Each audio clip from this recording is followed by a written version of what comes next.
Donc moi je suis Jean-François Bolzinger, j'ai été invité par la Fondation Gabriel Péry pour être l'animateur discutant de cette conférence. Je suis toujours responsable syndical, enfin non, plus responsable, je suis à la retraite maintenant, mais j'étais jusqu'il y a peu secrétaire général de l'UGICT CGT. Et on a eu l'occasion plusieurs fois de travailler avec Antonio sur ces problématiques de la révolution numérique, l'intelligence artificielle. Donc là, on va dire que dans le match entre les forces productives et le mouvement du capital, on est en train de passer, on connaissait le travail à la tâche, là on va aborder le travail à la micro-tâche. En tout cas, il y a eu tout un travail fait par Antonio depuis quelques années, sans doute Paola aussi, que je connais moi. Et donc ils ont fait une enquête, hein, parce que c'est quand même une question qui est peu abordée en dehors d'eux, je veux dire. Ils ont fait une enquête scientifique, y compris quantitative, sur le sujet. Donc, voilà. Donc on va d'abord les écouter le compte rendu de cette enquête, et puis après essayer de voir qu'est-ce qu'on peut en tirer comme enseignement. Voilà. Très bien, merci Jean-François. Alors d'abord d'entrée, c'est préciser effectivement que Paola a été encore plus présente et active que moi, en particulier sur cette enquête dont on va vous parler aujourd'hui. Présentation très rapide, donc on est deux chercheurs, donc Paola au CNRS, plus précisément au laboratoire de recherche informatique du CNRS. Il ne faut pas lui en vouloir parce qu'en plus, elle n'est pas informaticienne, elle est sociologue. Donc imaginez-vous une situation dans laquelle un sociologue est entouré par des informaticiens.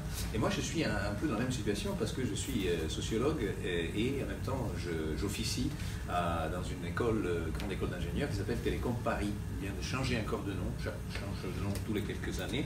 La seule chose qui ne change pas est ce télécom, parce que c'est eux qui ont inventé le mot télécommunication, donc ils y tiennent à le garder là-dedans. Et donc on est entouré, dans notre vie au quotidien, on est entouré par des collègues qui sont plutôt de formation STEM, donc sciences et techniques, ingénieurs, et on fait quand même un travail d'analyse des modalités de production des intelligences artificielles pour ne pas se limiter à l'approche classique que vous connaissez sans doute toutes et tous, qui consiste à dire bon, quel est l'impact des intelligences artificielles. Nous, on a plutôt intérêt, disons, on est animé par un intérêt de savoir quelles sont les modalités concrètes de production de l'intelligence artificielle pour pouvoir anticiper les impacts. Sinon, on a toujours un terme ou quelques termes de l'équation qui nous échappent. Et le point de départ que j'ai choisi pour cette présentation, qui va être à deux voix, et donc vous allez voir, le passage va se faire de manière organique, c'est effectivement m'attarder un instant sur le type d'intelligence artificielle auquel on est confronté au quotidien. Donc, malgré le discours triomphaliste ou apocalyptique des investisseurs ou des critiques des intelligences artificielles qui se concentrent presque exclusivement sur le déploiement, donc grosso modo sur les annonces de super cerveaux qui vont bouffer le monde, remplacer les travailleurs, etc. La réalité commerciale des intelligences artificielles et en réalité aussi l'aspect concret même des investissements qui sont aujourd'hui consacrés, concerne surtout des applications comme celle que j'ai choisi de montrer ici, qui sont par exemple des intelligences artificielles qui n'ont rien de l'intelligence artificielle générale dont on nous parlait depuis dans les années 50 et 60, mais plutôt d'une intelligence artificielle étroite, voire faible. Donc c'est celle que nous avons dans nos poches, donc Siri, pour les moins chanceux d'entre vous, Cortana, et pour ceux qui ont reçu un cadeau ou qui ont même fait le pas de l'acheter des enceintes connectées, c'est les différents Alexa, Google Home et compagnie qui sont en gros des assistants virtuels. Donc c'est des intelligences artificielles qui aident l'être humain dans la prise de décision, dans la réalisation de certaines tâches, ou voilà, comme dans le cas par exemple des intelligences artificielles qui sont utilisées pour les véhicules dits autonomes, ces entités logicielles qui aident la réalisation de certaines pratiques ou certains exploits ou performances du véhicule même. La question est que derrière ces intelligences artificielles, en réalité, on a une quantité énorme de travail, difficile à reconnaître, et c'est pour ça aussi qu'on a choisi de parler des poinçonneurs de l'IA. Ce n'est pas vraiment des personnes qui sont invisibles, ni véritablement cachées par ces entreprises. Si vous googlez, si vous savez où aller chercher, elles sont tout à fait visibles.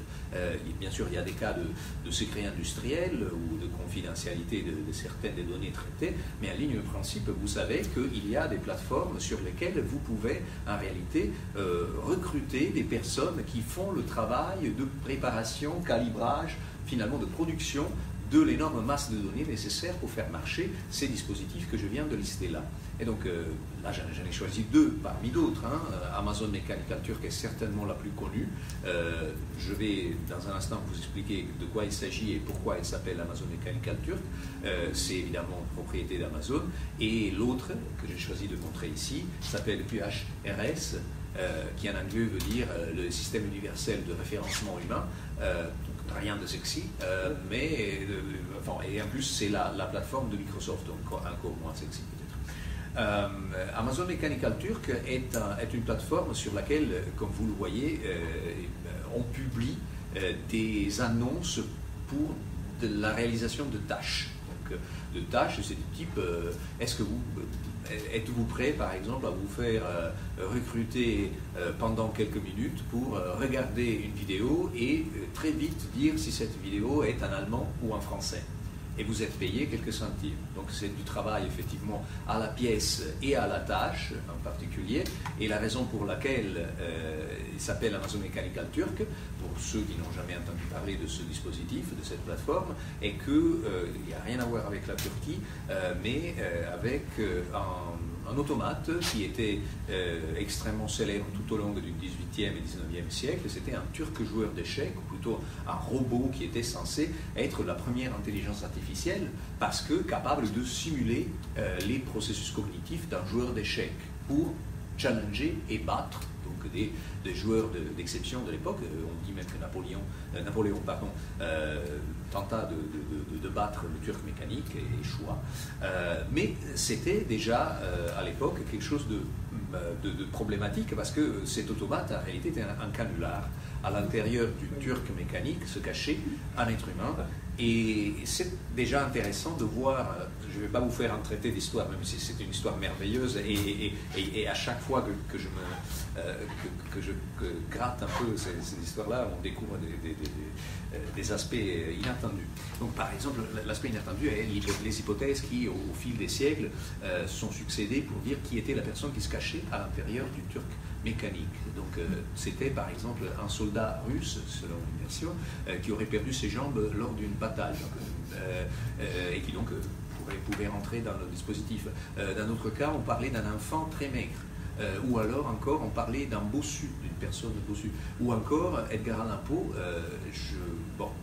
vous allez voir pourquoi dans un instant, disait qu'il s'agissait d'un Italien.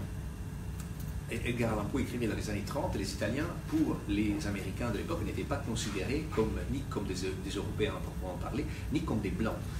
À chaque fois, c'est bien de souligner ces aspects-là, à chaque fois, la personne qui se cachait à l'intérieur du turc mécanique n'était pas considérée comme un travailleur sublime ou un grand maître des échecs, mais plutôt un travailleur qui avait quelque chose, parce qu'il appartenait à une minorité, parce qu'il avait un handicap, parce qu'il avait plutôt un âge qui n'était pas toujours conforme avec le fait d'être un grand maître des échecs. C'était quelqu'un qui était un peu moins par rapport à un sublime de la pensée.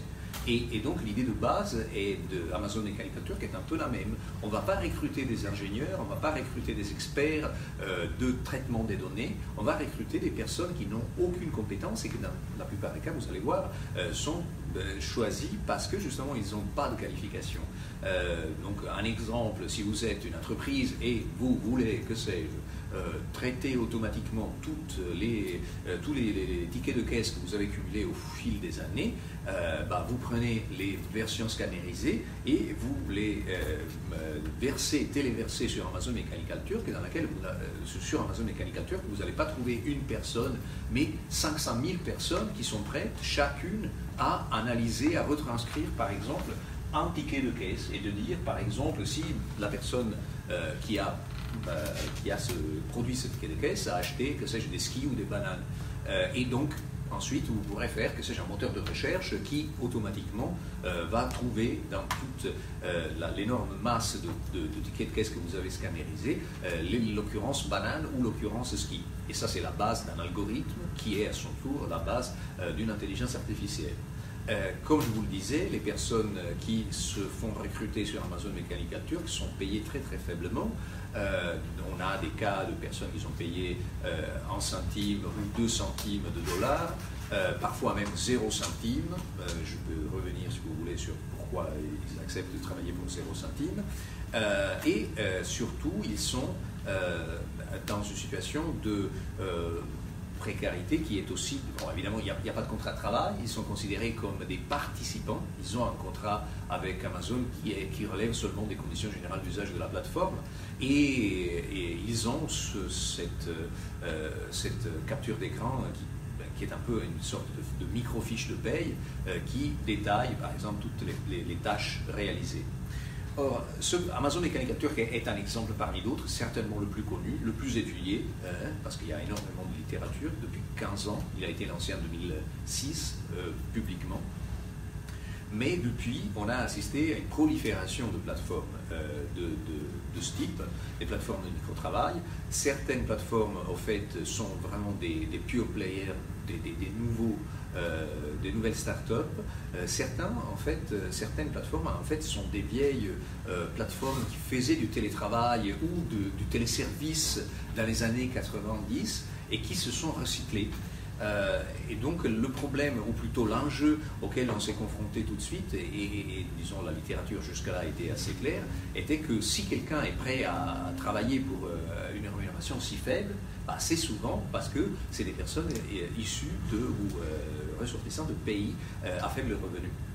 Et donc malgré le fait que les plateformes de micro-travail se présentent comme voilà, les données avec une touche humaine et en plus mettent en avant des travailleuses qui sont, bon, le moins qu'on puisse dire c'est très blonde cette personne, et très blanche aussi, la réalité de la masse des effectifs de ces plateformes est fort différente et on a énormément de personnes qui sont recrutées pour travailler sur ces plateformes dans des pays comme les Philippines ou le Bangladesh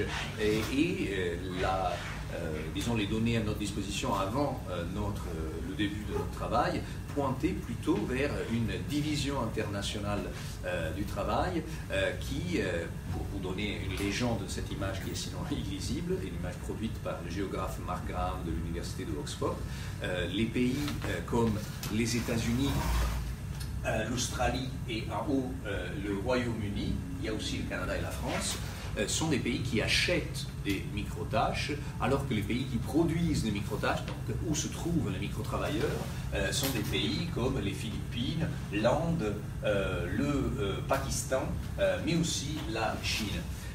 Donc là, clairement, le point de départ pour nous était de dire, bon, que se passe-t-il dans un pays comme la France? Normalement, selon ces données qui remontent quand même à 2013, la France serait un pays où on achète davantage du micro-travail parce qu'il y a des entreprises qui investissent dans des technologies numériques et en particulier dans l'intelligence artificielle, mais normalement, on ne devrait pas avoir de micro-travailleurs en France. Vous allez voir que la situation est un peu différente. Donc je cède la parole à Paola qui va vous raconter un peu ce qu'on a trouvé dès qu'on a gratté la surface hexagonale. Oui, donc il s'agit de l'étude que nous avons menée ensemble avec une équipe de collègues que nous appelons Deep Lab, Digital Platform Labor. Et l'idée était d'essayer de comprendre ce qui se passe en France. Il n'y avait rien sur la situation française, sachant d'ailleurs que même les données que Antonio vient de montrer, elles ont été récupérées sur des plateformes internationales où tout se passe en anglais. Et donc on se disait que du coup, s'il existe aussi des plateformes en français, il va y avoir des choses que ces études-là n'ont pas nécessairement saisies et qui donc sont restées invisibles jusque-là. Donc, nous, ce qu'on a fait, c'était de réaliser une cartographie des plateformes de microtravail présentes en France, donc soit françaises ayant leur siège social ici, soit internationales, mais opérant en France. Et on en a trouvé, je vais y revenir, un peu plus d'une vingtaine. On a distribué un questionnaire à environ 1000 microtravailleurs français, enfin résidents en France, sur la plateforme Full Factory. Et on a mené des entretiens semi-directifs avec à peu près 90 microtravailleurs et microtravailleuses, mais aussi des gérants de plateformes et des entreprises clientes françaises. Et puis on a des données d'un forum en ligne. Donc tout cela pour avoir une base de connaissances, sachant que c'est un phénomène qui échappe aux grandes enquêtes de la statistique publique, qui est mal mesuré par les instruments de référence et qui donc nécessite en fait un croisement des sources et des méthodes pour pouvoir dire quelque chose de pertinent. Donc voilà, ça c'est l'équipe qui a participé au projet jusqu'ici avec les partenaires qui nous ont soutenus dans cet effort qui a commencé en 2017. Il n'y a pas la CGT dedans, je souligne ça. Donc, commençons par dire quelque chose sur les plateformes qui existent en France aujourd'hui. On en a répertorié une vingtaine.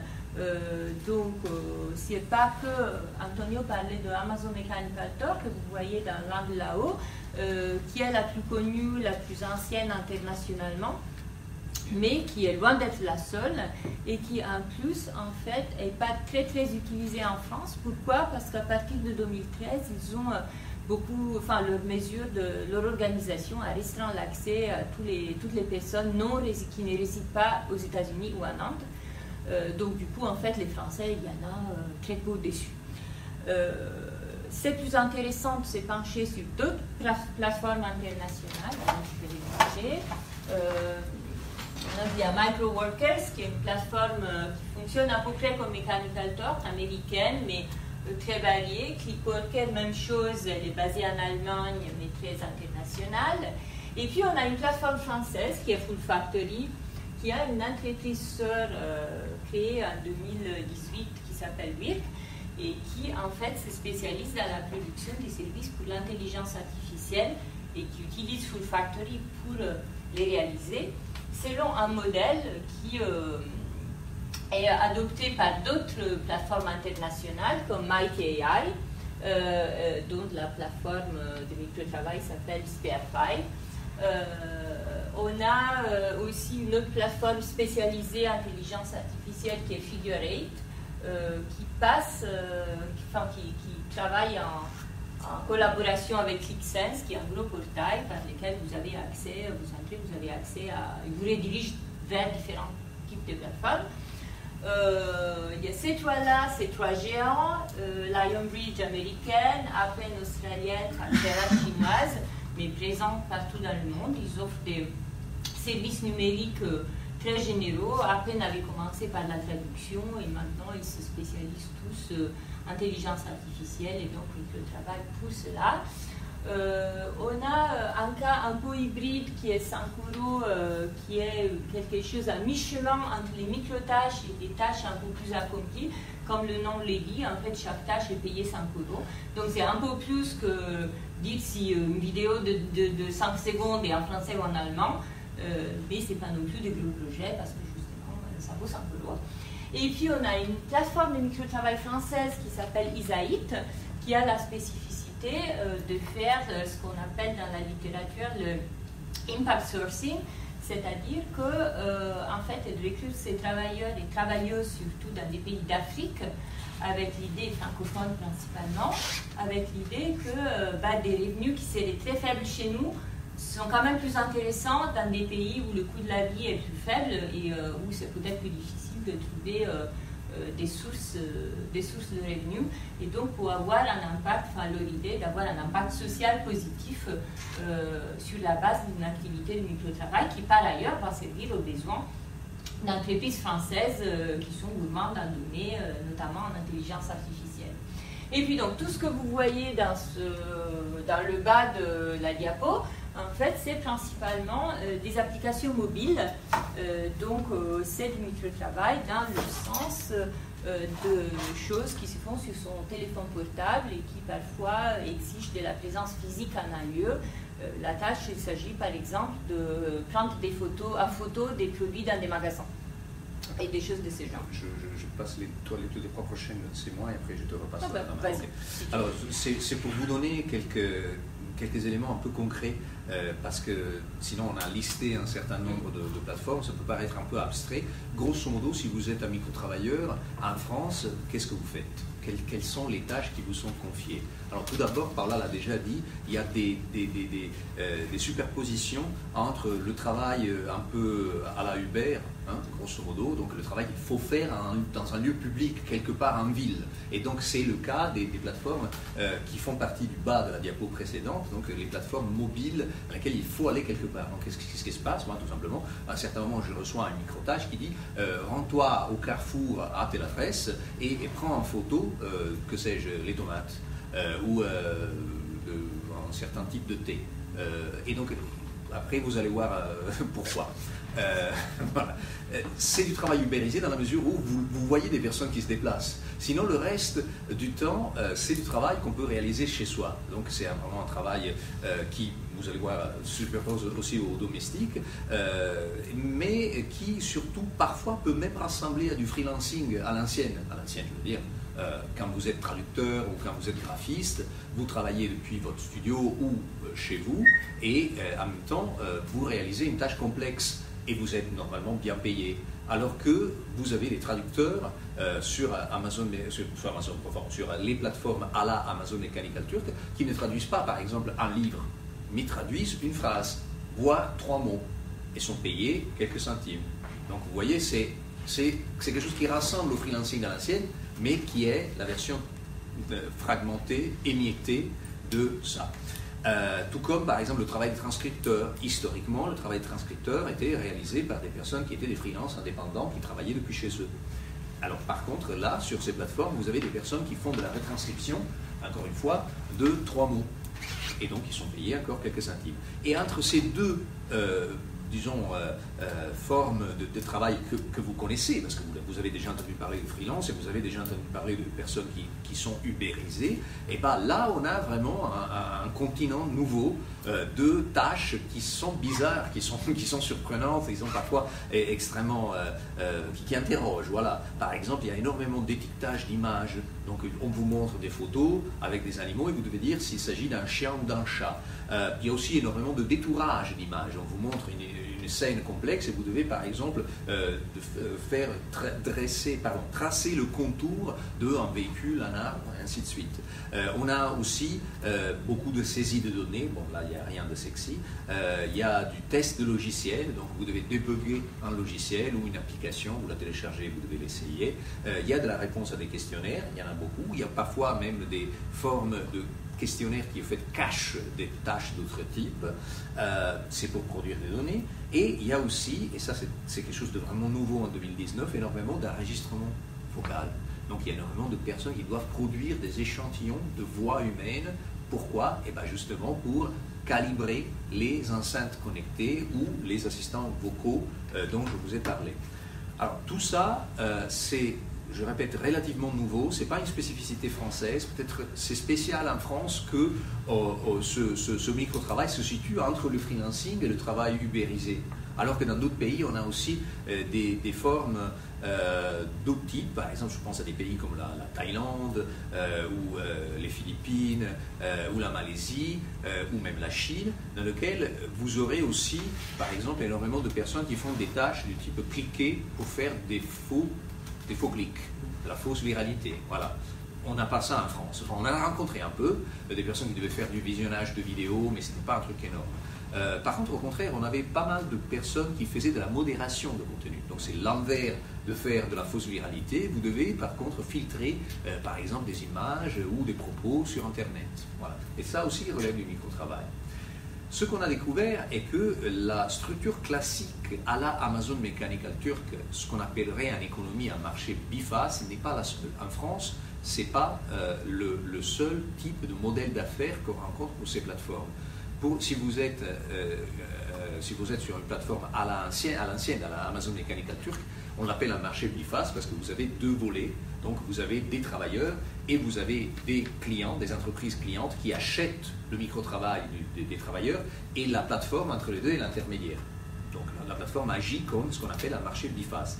Et en plus, ces plateformes, à la Amazon Mechanical Turk, font énormément de choses pour les travailleurs et pour les clients. Parce que, par exemple, elles décident qui, c'est-à-dire quel travailleur ou travailleuse, va réaliser quelle tâche.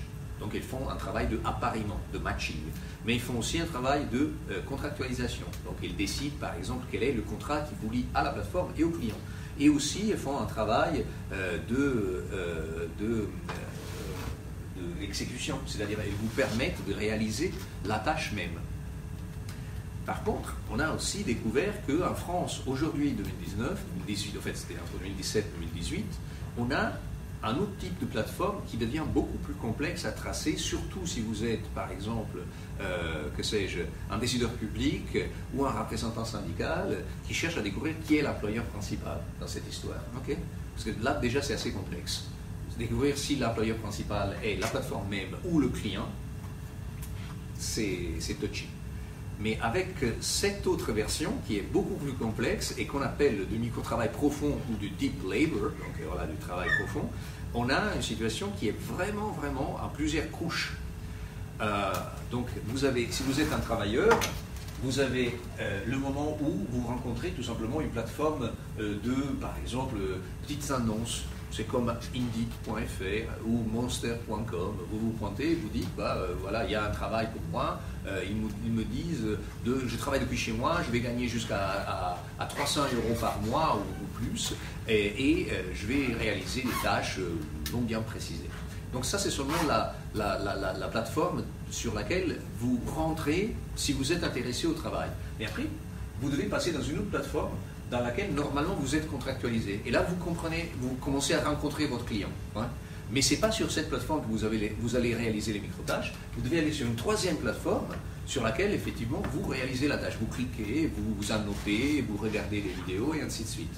Donc là, c'est effectivement une situation qui est beaucoup plus complexe à suivre. Remonter cette chaîne, ou plutôt cet enchaînement de couches, devient complexe pour le travailleur, devient complexe pour le décideur public ou pour toute personne qui, effectivement, serait intéressée à découvrir qui paye quoi pour faire quoi. Donc, on a carrément déjoué une structure classique de subordination directe à l'ancienne. C'est de la sous-traitance en cascade, comme on l'avait au 19e siècle plutôt, à l'époque du marchandage, mais assisté par des technologies de type nouveau, par des plateformes de type nouveau. Et donc je recède la parole à Prada, qui va vous raconter un peu qui sont les personnes qui acceptent ces tâches. Voilà, donc une première question qu'on s'est posée est combien ils sont. Et alors déjà, c'est pas forcément très facile pour deux raisons. Donc j'ai déjà dit qu'on manque de données fiables, type recensement, enquête emploi, ce qui seraient les sources normalement. Mais en plus, c'est une activité qui est très invisibilisée. Toutes les activités les micro-tâches sur mobile, par exemple, elles sont à peine perçues comme du travail par ceux qui les effectuent, figurons-nous, le grand public. Et aussi que c'est quelque chose que beaucoup de gens pratiquent occasionnellement, de temps en temps. Ce n'est pas toujours l'équivalent d'une activité régulière ou à plein temps dans un pays comme la France, alors que ça peut très bien l'être dans des pays d'Afrique ou d'Asie. Mais chez nous, ça peut être quelque chose qui vient, qui va, qui se fait en complément d'une activité. Donc voilà, c'est difficile à tracer. Tenant compte de cette difficulté, on a essayé de réaliser 3 estimations différentes pour arriver à sortir des nombres qui mesurent en fait différents types d'engagement. Et donc, je ne vais pas rentrer dans les détails parce qu'après je voudrais dire qui ils sont, mais enfin, pour donner un ordre de grandeur, il y aurait, selon notre étude, environ 15 000 personnes qui seraient essentiellement très actives dans le micro-travail en France. et puis environ 50 000 qui seraient des usagers réguliers, et par régulier on veut dire au moins une fois par mois, parfois plus, et puis 260 000 environ occasionnels, donc qui peuvent avoir fait une fois, deux fois de temps en temps, peut-être pendant une période, mais plutôt maintenant, de manière plus irrégulière et plus occasionnelle.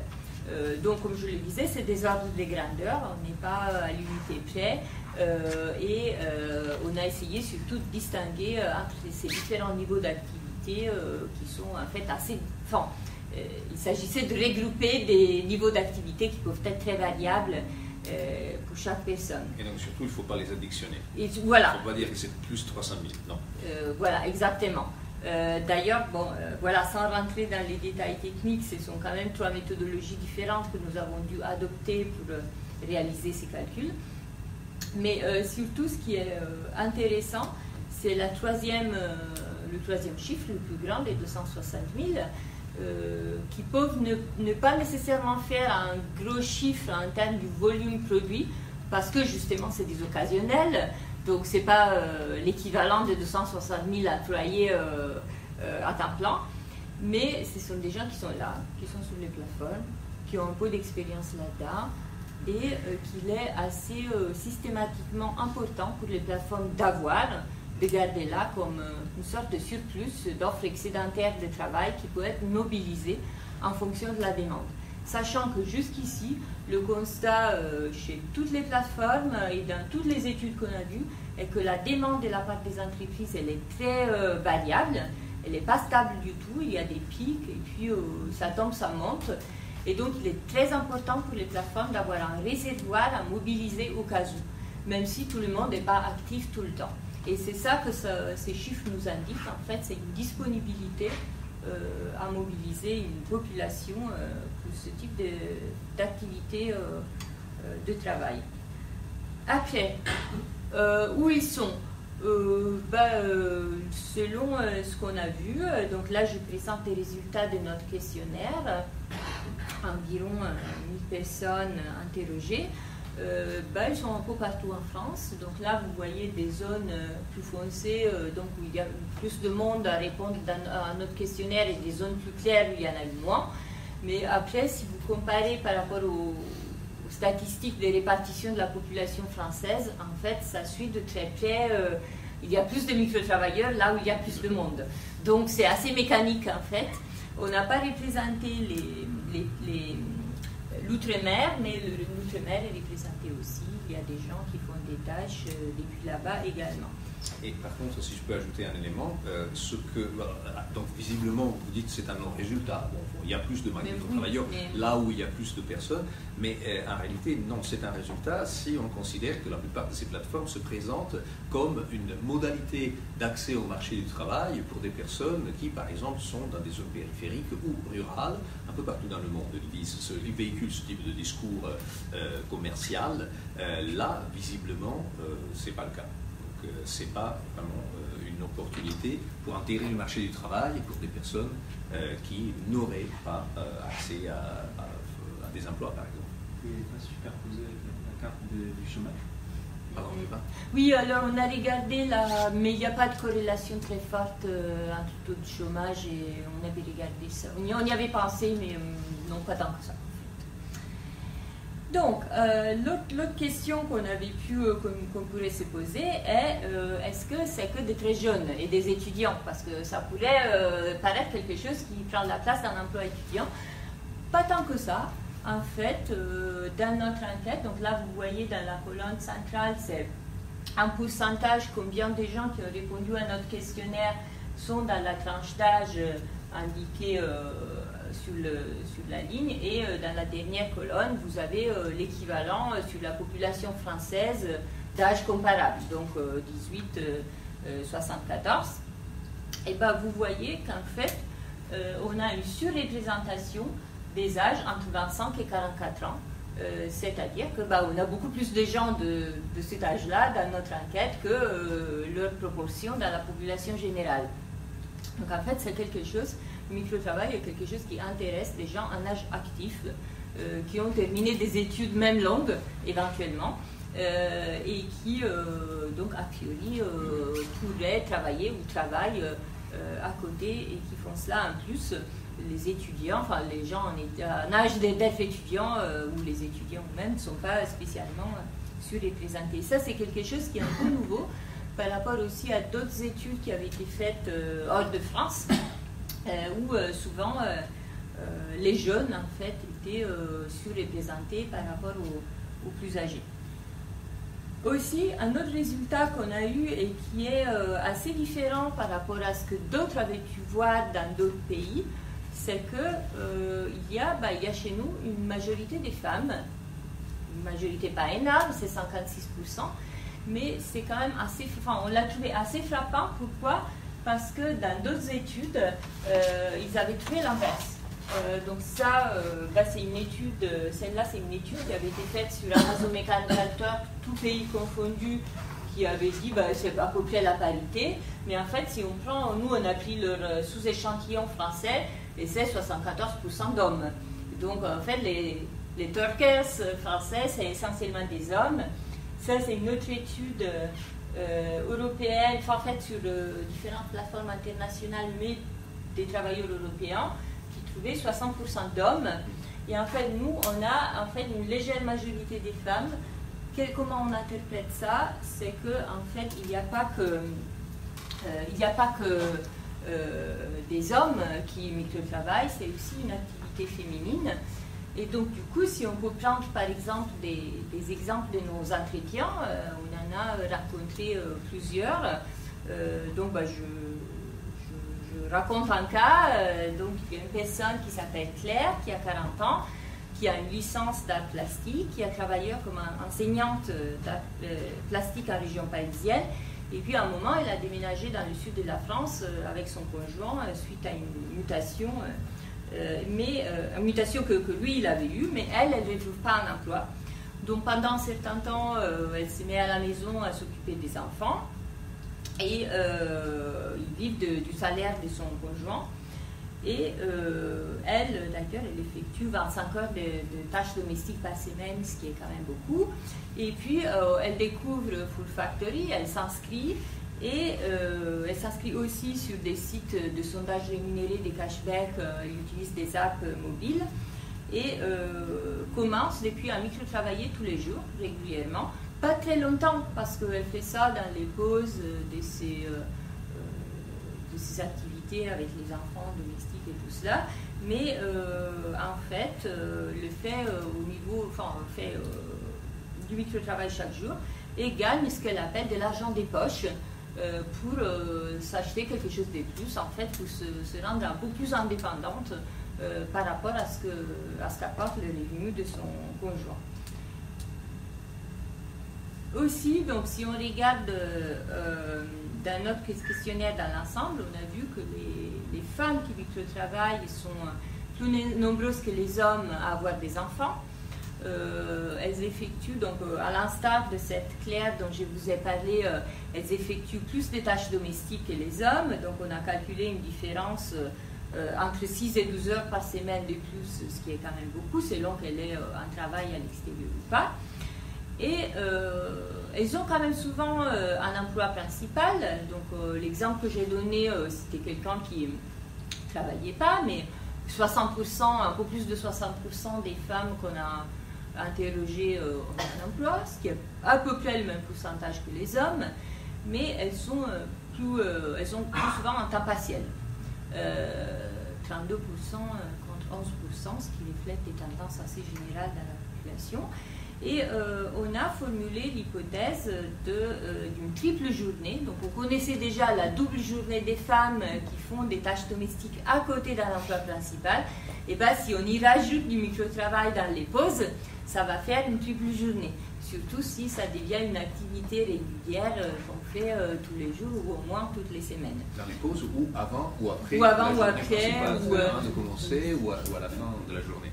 Parfois, ce sont des activités qui nécessitent des déplacements, par exemple, ou des temps d'attente entre un moment et un autre, comme celles qui, je sais pas, les infirmières, des gens qui ont des pauses un peu imposées entre différents clients, par exemple, ou patients.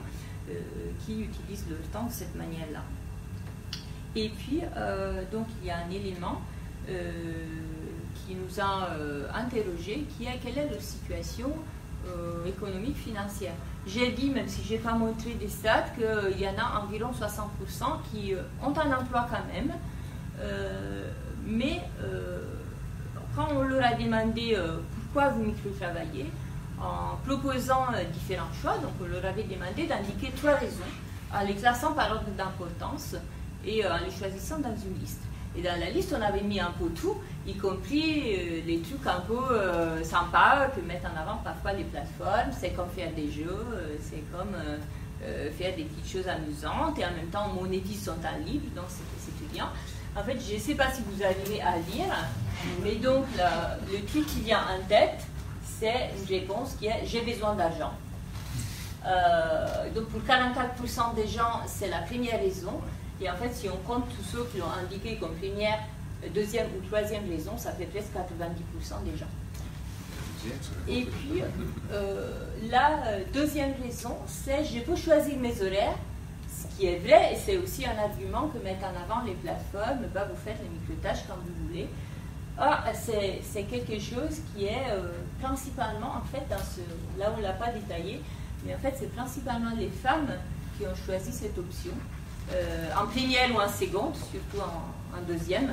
Et ça se comprend bien si c'est des gens qui ont des tâches domestiques plus que les hommes, ou qui sont plus souvent avec des enfants que les hommes.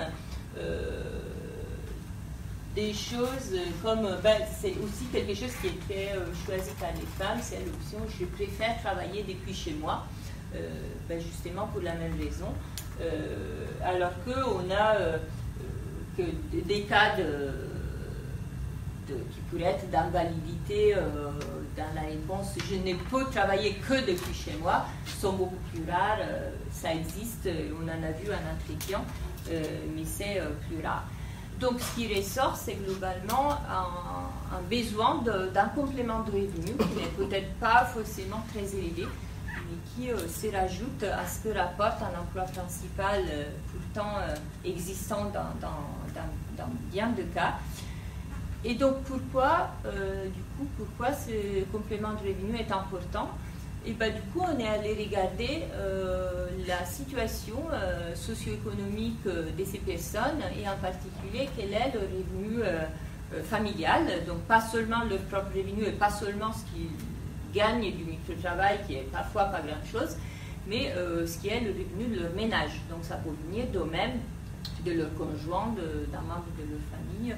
Et on s'est rendu compte qu'en fait, si on prend comme référence le seuil de pauvreté calculé comme 50% du revenu médian de la France, en fait, on a 22% de nos micro-travailleurs qui sont en dessous de ce seuil.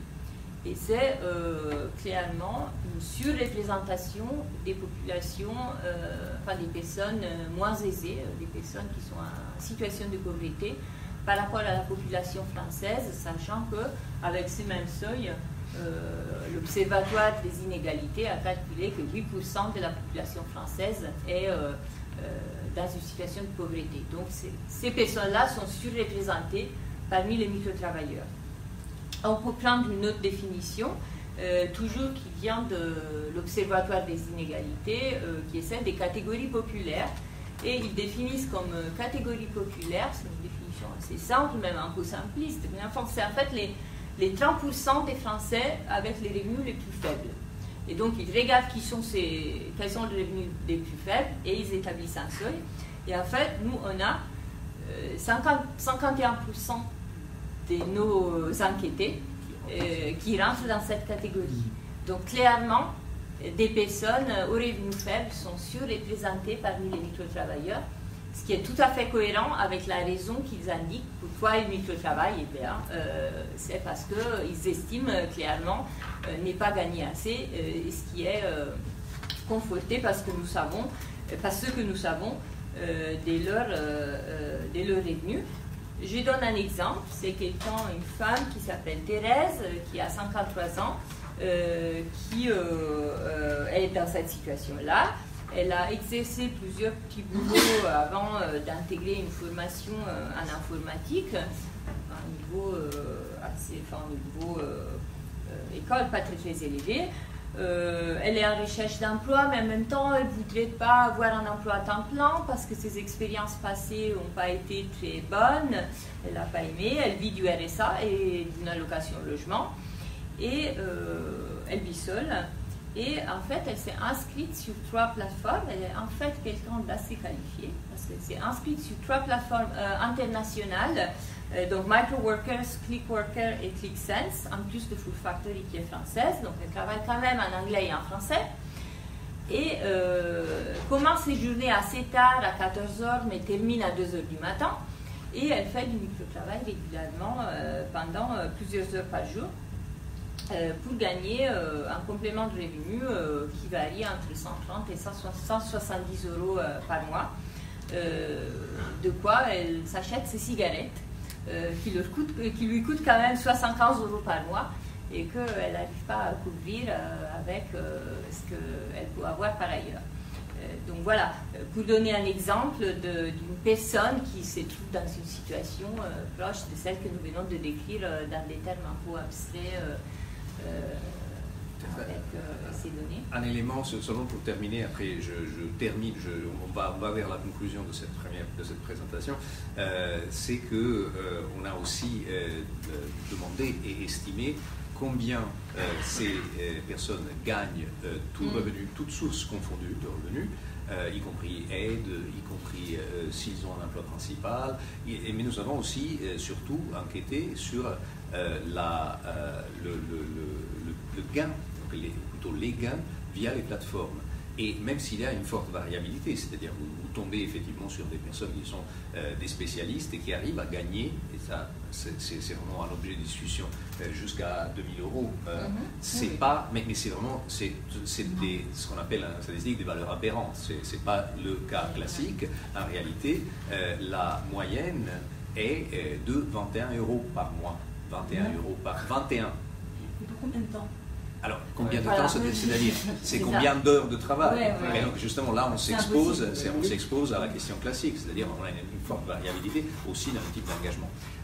Mais, ceci dit, si on considère 21 euros comme un revenu complémentaire pour acheter des cigarettes, voilà, mais on dépend, après, il faut aussi voir dans quelle mesure cela relève de l'euphémisme, mais quand même s'avère être un revenu nécessaire. C'est-à-dire que, pour une raison ou pour une autre, ces personnes ressentent un besoin de compléter leur revenu, même avec quelques dizaines ou, dans certains cas, centaines d'euros par mois. Je peux rajouter un petit point. En fait, les personnes qui arrivent à gagner l'équivalent d'un salaire plus ou moins élevé sur ces plateformes, ce sont clairement des personnes qui le font pendant un certain temps régulier, donc l'équivalent d'un mi-temps ou même d'un temps plein, donc pas occasionnellement. Et ce sont surtout en fait celles qui se sont inscrites sur les plateformes que nous avons appelées de micro-travail profond, qui généralement reçoivent des commandes plus importantes de la part des entreprises et donc ils sont en mesure en fait de donner plus de boulot aux gens et de les rémunérer un peu plus. Full Factory, elle est plus pour des petites tâches qui sont demandées par des petites entreprises, donc des manières plus variables, moins prévisibles et généralement moins qualifiées, moins rémunérées. Ceux qui sont sur Lionbridge ou Appen, ils peuvent se faire arriver même à vivre de cela pendant un certain temps, sachant qu'il y a toujours la question de la sécurité de l'emploi qui n'est jamais au rendez-vous. Mais voilà, ils peuvent arriver à gagner quelques centaines, voire même plus de 1000 euros par mois en faisant cela. Sans parler du fait qu'un autre des résultats importants de notre enquête en France est qu'aujourd'hui, on assiste à l'émergence de nouvelles formes de contractualisation qui ne relèvent pas exclusivement du travail à la tâche. Je l'ai dit au début, le travail à la tâche, c'est largement hégémonique sur ces plateformes-là, mais sur certaines plateformes qui cherchent à fidéliser justement des personnes qui sont là inscrites depuis des années, et bien là, on commence à proposer du travail à l'heure. Et donc le travail à l'heure, donc ils assurent un minimum d'heures par jour, 1 ou 2, normalement c'est 1 heure, et quand même vous arrivez à avoir, je ne dis pas une stabilité certainement, mais vous savez plus ou moins que vous avez un flux de gains qui vient de ce type de plateforme. Oui, je dois terminer. On doit terminer sur la question qu'on avait soulevée au début. Hein. Vous avez vu, on s'est un peu égaré, c'est pas qu'on s'est égaré, hein, on y revient, sur la question de l'intelligence artificielle. Et l'intelligence artificielle dans tout ça. Et ben, l'intelligence artificielle, on la voit surtout si on se penche un instant sur le type de microtâches réalisées.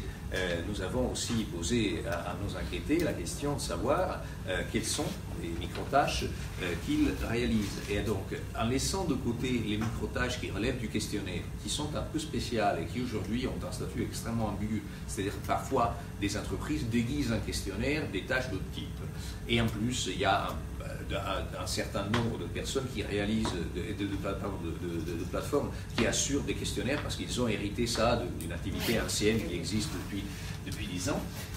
On remarque en effet qu'un nombre vraiment important de nos enquêtés, donc 31%, réalisent ce qu'on appelle des tâches d'annotation de données. L'annotation des données, c'est l'enrichissement des données. Donc par exemple, vous avez, que sais-je, déjà une base de données d'êtres humains, de noms de personnes, et vous devez ajouter, que sais-je, l'âge ou le lieu de naissance. Voilà, donc ça c'est de la notation. Mais aussi, si vous avez des images, encore une fois, et vous devez labelliser chien, chat, hein, ça c'est encore de la notation. Donc ça, c'est le type de travail, ce type de travail. Après, on a quand même 23% de anonymisation de CV, ce qui semble indiquer qu'au moment de la collecte des données, encore une fois, on rend compte qu'il y a certaines caractéristiques qui sont dues au fait qu'au moment où nous avons collecté ces données-là, qu'on avait une utilisation des microtâches dans l'automatisation de certaines fonctions des RH. Okay, donc c'est normalement autant dans la sélection, donc dans l'embauche, que effectivement dans l'évaluation des CV. Donc l'anonymisation, c'est pas seulement de l'anonymisation, c'est pas seulement que vous cachez le nom de la personne, mais parfois que vous faites un travail là aussi d'annotation. Donc par exemple, vous marquez ça c'est cette zone-là du CV, c'est l'adresse. Cette zone-là, c'est la formation. Cette zone-là, c'est les expériences précédentes. Voilà. Et après, on a quand même 19% de personnes qui ont réalisé des microtâches qui relevaient de l'enregistrement vocal. Encore une fois, c'est pour le calibrage des enceintes connectées. On va y revenir dans un instant avec un exemple très concret qui va vous faire comprendre très pratiquement de quoi il s'agit. Bon, il y en a d'autres, beaucoup de recherches web. Au fait, c'est faire un travail tout simplement de recherche et saisie d'informations relatives à, que sais-je, des adresses, ou le nom de certaines personnes. Et bien donc ça sert à quoi? Bref, quel est le lien précis avec les intelligences artificielles? Alors, notre étude nous a aidé à systématiser quelque chose que dans la littérature scientifique existante, on savait de manière incomplète. Donc, on a beaucoup insisté sur ce qu'on appelle l'entraînement d'intelligence artificielle. Donc ces microtâches servent à produire des données qui sont utilisées pour entraîner les intelligences artificielles. Pourquoi? Parce que les intelligences artificielles aujourd'hui relèvent surtout de certains procédés qui s'appellent du machine learning, de l'apprentissage machine, et qui dit apprentissage dit que quelqu'un doit enseigner, donc doit entraîner ces machines à faire ce qu'elles font. Donc pour faire en sorte qu'une machine reconnaisse que ça c'est une montre, il faut lui montrer des millions d'exemples de montres afin qu'elle détecte une certaine forme, une certaine fonction, et donc elle attribue à ça la notion, le concept de montre. Donc ça, c'est de l'entraînement d'intelligence artificielle. Et donc on a de l'entraînement d'intelligence artificielle parmi les personnes qu'on a interviewées. Par exemple, on a des personnes qui sont payées pour, encore une fois, annoter des images, annoter des contenus. Et donc ça, c'est une personne qui, à mon sens, non seulement vous fait comprendre qu'est-ce qu'est l'entraînement, mais aussi qui restitue à aujourd'hui la meilleure illustration du concept d'aliénation. Entourer une tomate, dit-elle pendant notre entretien, on a l'image d'un plat et on nous dit entourer une tomate. On ne sait pas pourquoi. Tout le monde sait ce qu'est une tomate, enfin j'espère, et après, si c'est là, je me dis que ça va bien servir à quelqu'un pour quelque chose, mais pourquoi, je ne sais pas. En fait, elle recevait, la microtâche consistait à recevoir des images d'assiettes, de plats, et donc elle devait se concentrer exclusivement sur les tomates, les détourer, c'est-à-dire tracer un carré autour, et après les labelliser, donc marquer tomate. Donc typiquement, ça c'est une tâche qui sert pour produire, par exemple, parmi d'autres, une application de recommandation nutritionnelle. Donc à la fin, vous calculez, vous prenez en photo, que sais-je, un plat, et l'application calcule automatiquement le nombre de calories. Ou alors si c'est conseillé pour vous, selon votre état de santé, ainsi de suite. Donc ça, c'est de l'entraînement vraiment à l'ancienne. Rien de nouveau. On n'a rien découvert. C'est seulement on a confirmé ce qu'on savait déjà. Ce qu'on a découvert est que quand même, l'entraînement doit aussi passer par ce qu'on appelle la génération de données. La génération de données, c'est-à-dire que ces personnes réalisent des micro-tâches pour produire de la donnée qui n'existait pas auparavant. Ce n'est pas de la donnée qu'ils inventent, c'est de la donnée qu'ils produisent. Et là, on le voit très bien dans les assistants vocaux. Donc ça, ce n'est pas un micro-travailleur, mais c'est un entrepreneur qui n'est pas un propriétaire de plateforme, mais un client de plateforme. C'est une entreprise qui se pointe sur une plateforme, et son entreprise à lui, qu'est-ce qu'elle fait? Elle produit des logiciels qui passent sur vos enceintes connectées. Donc elle donne l'exemple, par exemple, on fait des logiciels de karaoké.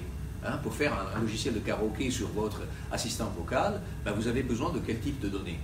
D'abord, vous avez besoin d'une masse énorme de titres de chansons. Parce que la personne qui dit chante-moi ou alors lance-moi la bande-son de We Are the Champions, je ne sais pas, j'ai choisi la pire chanson du monde, voilà, vous avez besoin d'avoir vraiment des millions d'exemples. Et donc, qu'est-ce qu'ils font?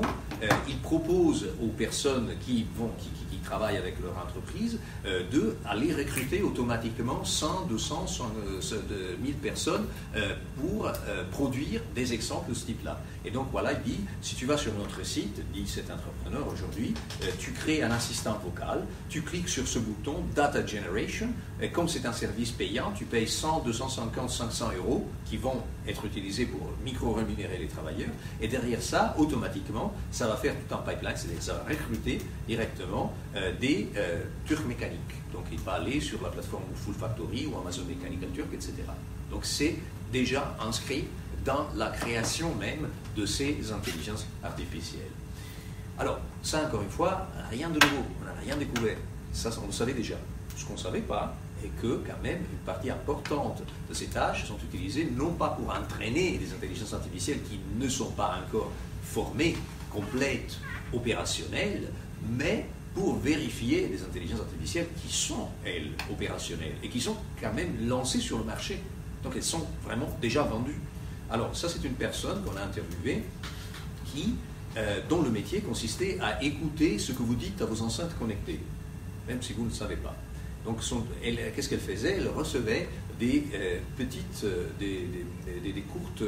courts fichiers audio de 3 à 15 secondes. Elle devait écouter ça et après elle devait vérifier que l'assistant vocal ait bien retranscrit ce que la personne avait dit.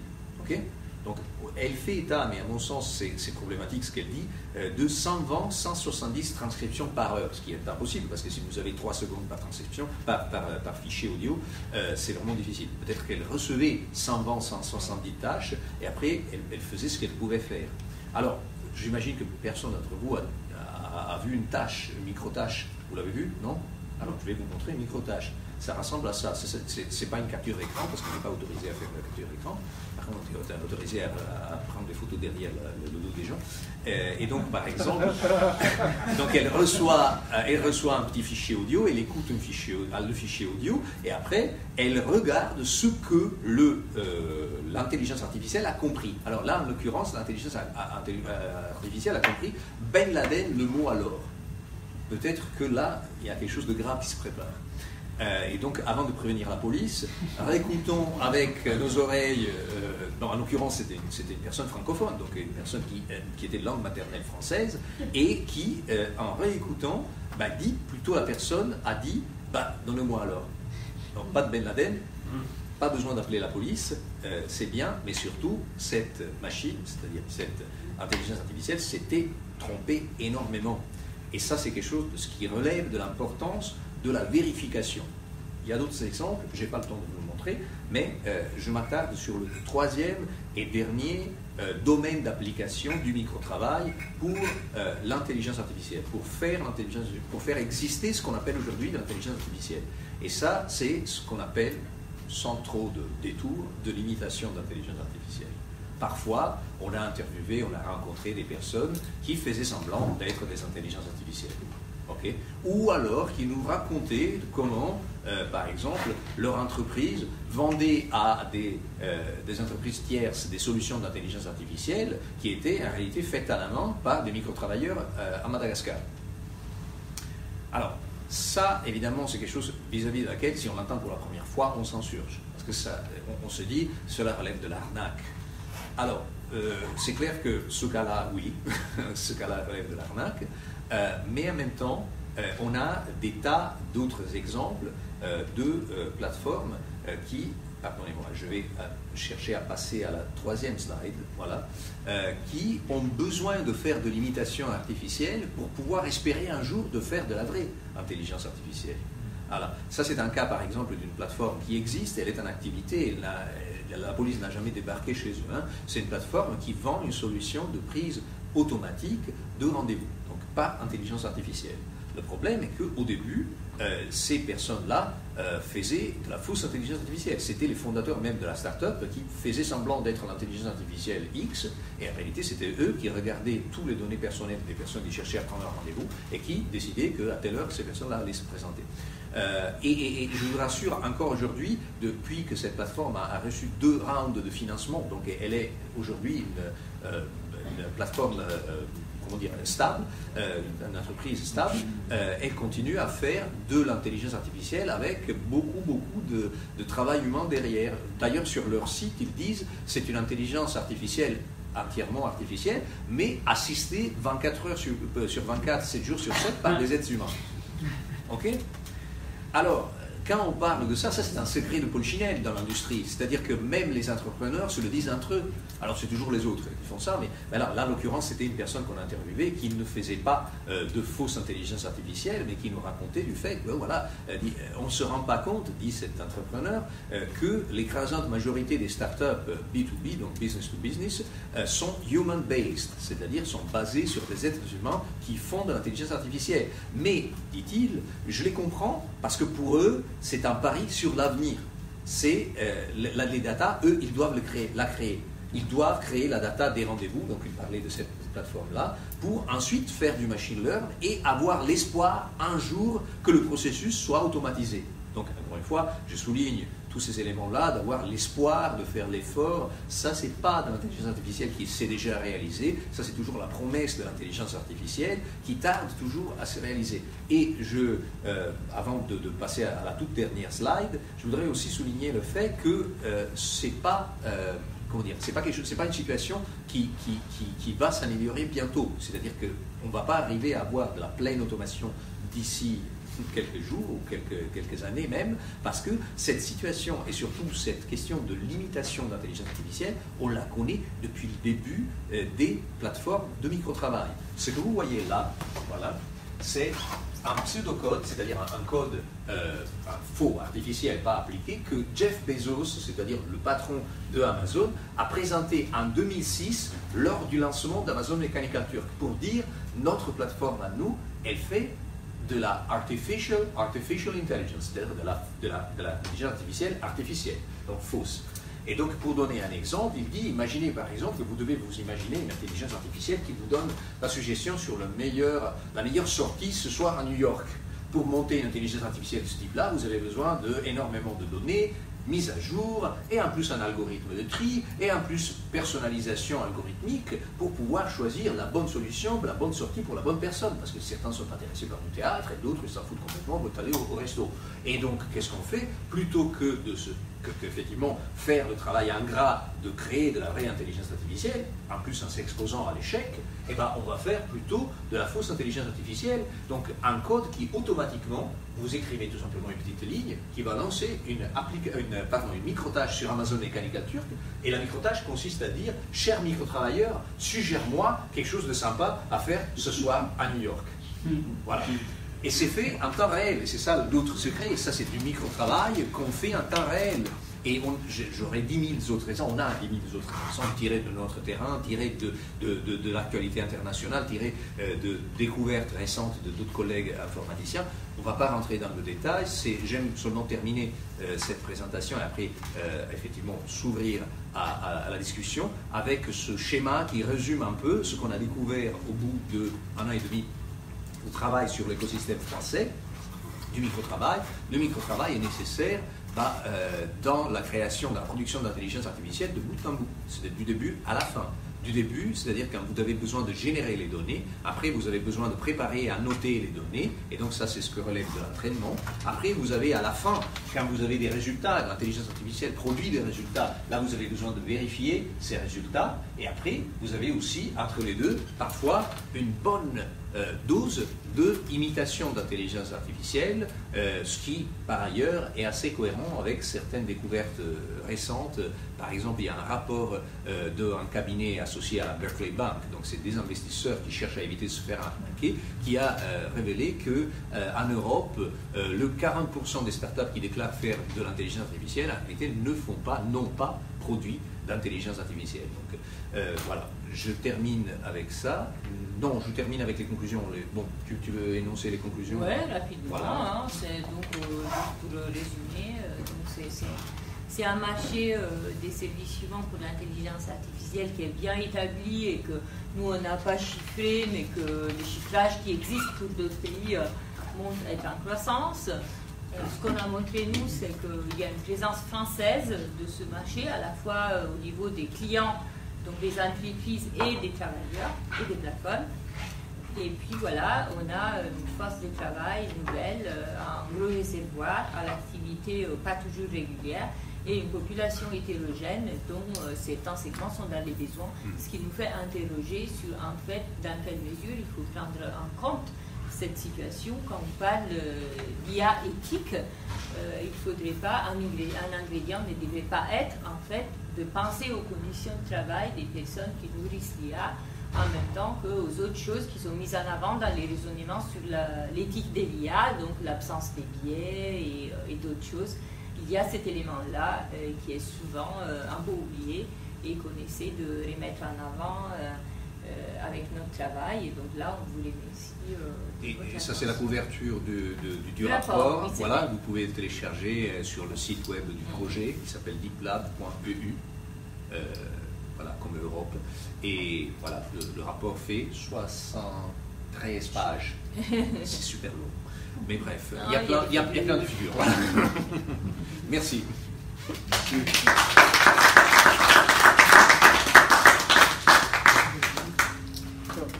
Vous récompensez.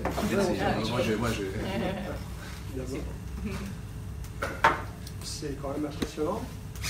On a un saut en avant par rapport à d'autres formes d'emploi, parce que ça fait quand même plusieurs décennies qu'il y a de nouvelles formes d'emploi autour du salariat, la marge du salariat on va dire, mais il y a une vingtaine d'années, 30, il y avait le portage salarial, les coopératives d'activité où déjà il n'y avait plus de patron, c'était un tiers entre le client et le travailleur. Après il y a eu l'ubérisation. Et là, au niveau syndical, la démarche a été d'essayer que ces travailleurs indépendants aient un statut de salarié. On a réussi à rapprocher le lien de subordination et à le démontrer. Donc, en jouant sur la défense du droit du travail tel qu'il a été conçu jusqu'à maintenant, là, le problème qui est posé, parce que quand je dis qu'il y a un saut, ça veut dire que la problématique, elle est quand même toujours de voir quel droit du travail développer ou conquérir. Voilà. Par rapport à... là, c'est du travail complètement autonome, mais avec des... est-ce qu'il y a des contraintes? C'est très compliqué. Vous avez insisté sur la difficulté de trouver le donneur d'ordre. Voilà. Donc là, il y a véritablement un chantier énorme, sur une problématique nouvelle. Alors, est-ce que c'est... Bon, moi, moi je fais partie de ceux, à mon avis ici, on va être nombreux à croire que ça ne va pas se réguler tout seul, comme ça, et que bon, Uber, c'est ce qui s'est passé, hein. Il y a eu des différentes plateformes, des travailleurs qui sont regroupés, qui ont commencé à réagir, etc. Donc ça fait... alors c'est aussi parce que ça déréglementait d'autres professions. Il ne faut pas oublier ça. Par exemple, l'histoire des chauffeurs de taxi, c'est déréglementé d'autres choses. Alors que là, ce n'est pas le cas. C'est complètement du neuf. Donc, quand je disais au début qu'on passait du travail à la tâche au micro-travail, c'est-à-dire qu'il va falloir inventer une démarche où on reconstruit un droit du travail qui corresponde. Enfin, c'est ces travailleurs-là qu'il faut qu'ils reconstruisent. S'ils estiment le besoin. Après, tu as parlé d'aliénation, on a une vraie problématique sociale, politique, sociétale, liée à l'intelligence artificielle. Parce que c'est quelque chose qui se développe de manière qui se développe de manière forte. Et pratiquement, enfin, peu de monde en parle vraiment. On la vit, on est dedans, on a une révolution qui se passe, mais je ne sais pas si au niveau de la révolution industrielle, il y a plus d'un siècle, les gens voyaient qu'ils étaient en pleine mutation, etc. Bon, nous on le voit parce qu'il y a des pertes de repères et tout ça. Mais je veux dire, là, on est quand même devant une problématique qui est quand même assez costaud. Ce que tu disais sur... est-ce que la question de l'éthique de l'intelligence artificielle, s'intéresser aux travailleurs. Surtout dans cet aspect-là, pas seulement la finalité, mais cet aspect-là, il y a des conditions de travail, le paiement de l'outil de travail, il travaille chez lui, hein, qui sait qu'il lui paye son ordi, bon, là, la question elle est même plus posée. Sa connexion Internet, c'est... Voilà, tout ça. Voilà. Donc ça peut être de la revendication concrète, hein, c'est-à-dire, voilà, qui peut... Bon, le lien de subordination qui donne, voilà, il faut trouver les interlocuteurs. Bon, ça suppose, il y a aussi, j'ai oublié, dans les nouvelles formes d'emploi, les nouvelles professions, par exemple les vidéastes, hein, qui sont très, je disais, ce qui était youtubeur, il démarrait à 50 € par mois, 100 €, bon, puis, même problématique, chaque fois, il y en a quelques-uns qui des poids aberrants, qui gagnent, comme les footballeurs, voilà, et puis qui gagnent énormément, et puis la grosse masse, on leur spire. Donc on est un peu dans les mêmes problématiques. Donc, ces nouvelles formes d'emploi, il y a toujours une armée de réserve, parce que c'est jamais quand on cherche le nombre. Le nombre à l'instant T, ce n'est pas les mêmes travailleurs qu'à un instant T plus un. Donc, il y a toujours cet aspect armée de réserve qui est extrêmement fort.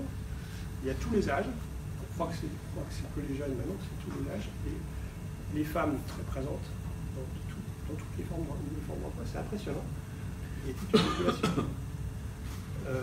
Bon, là, il y a l'élément de salaire, enfin de revenus est important. On la voit sur des micro-tâches, plus que d'autres peut-être, mais quoique. L'autre, il y a la recherche d'emploi, enfin Uber, il y a emploi, rémunération, tout ça. Donc là, la question, quel type de contrat, on a vu, elle est forte. Contrat commercial ou contrat de travail, c'est pas la même chose. Hein. Même si le patronat en France depuis des années veut faire un régime du salariat avec des contrats commerciaux à l'intérieur, c'est son rêve. Mais ça, c'est une voie de passage. Et ceci dit, là, on est sur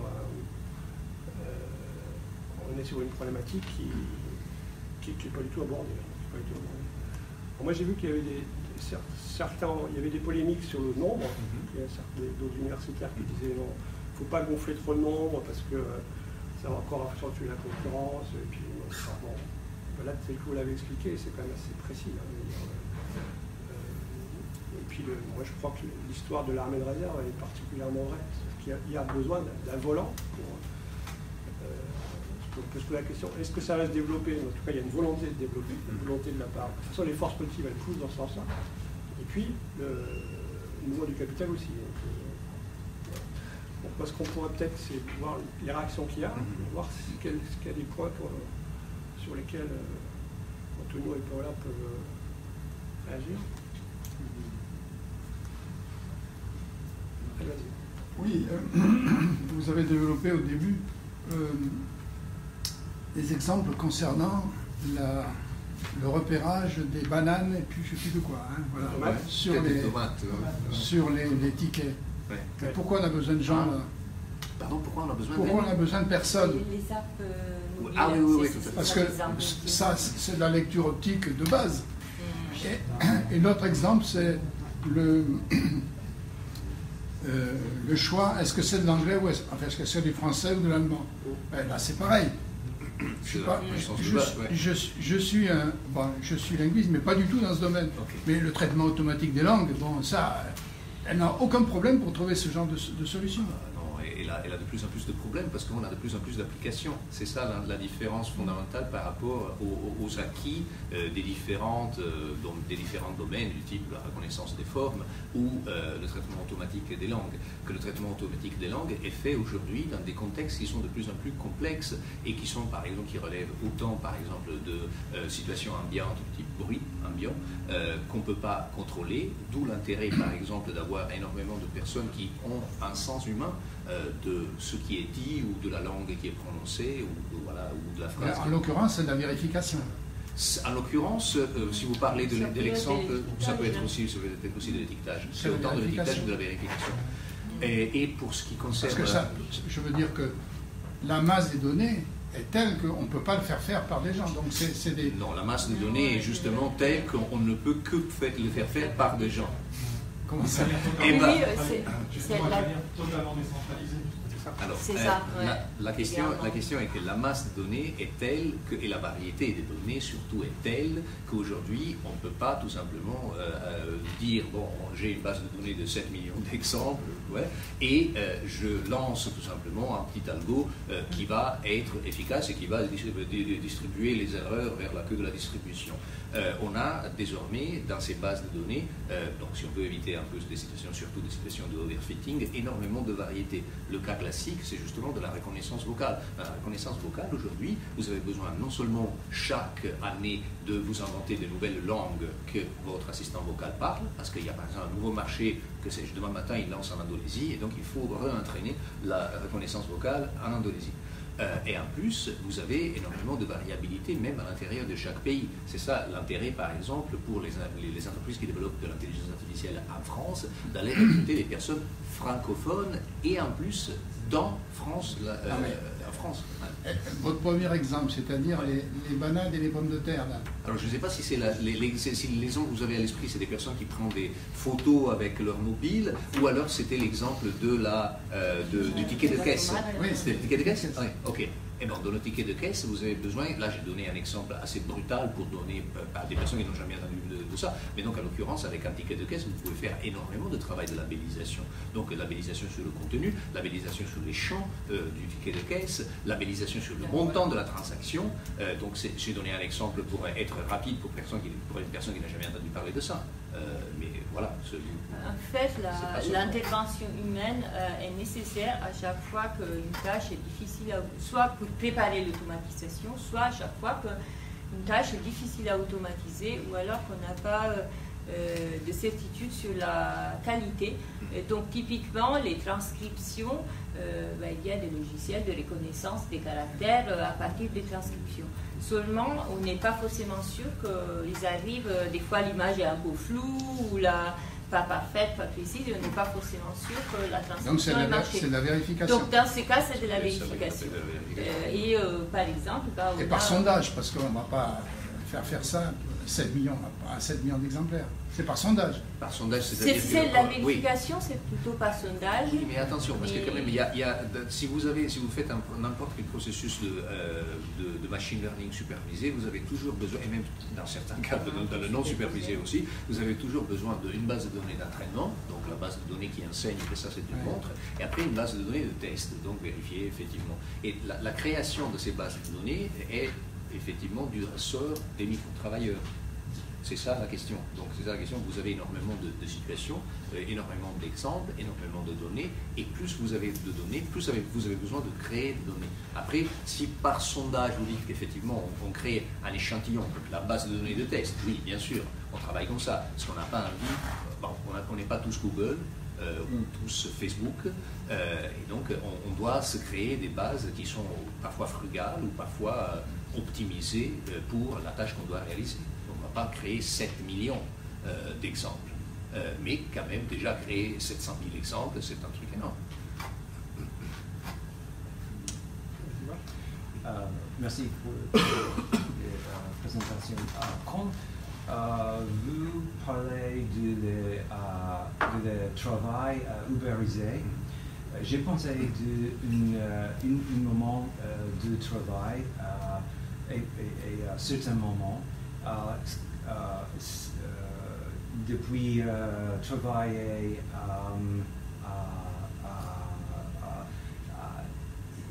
si vous avez besoin, as needed. Yeah. Oui. On demand. Oui, on demande. Oui. C'est as needed. So, en Japon, en les années 40 et les années 90, vous avez un moment de transition de l'usine traditionnelle de notre type de l'usine. Et vous avez le travail just on time, juste en temps. Oui. So, c'est possible le moment juste en temps et une transition de l'usine en réalité et l'usine digitale. Parce que tout le travail est juste on time. Je te laisse répondre. Alors, en français, just on time, on dit à flux tendu. Un flux tendu, et ça, c'est en effet quelque chose qu'on connaît aussi dans des contextes industriels traditionnels. Hein, mais ça, c'est vrai, enfin, vous venez de le dire. Mais voilà. Oui, réagir, oui moi je dirais, je ne sais pas s'il y a une filiation directe, mais c'est certain que l'avantage de certains, peut-être pas toujours, mais d'une bonne partie de ces applications-là, c'est d'avoir une réponse en temps réel et de toute façon très rapide. Justement, la masse, c'est que faire...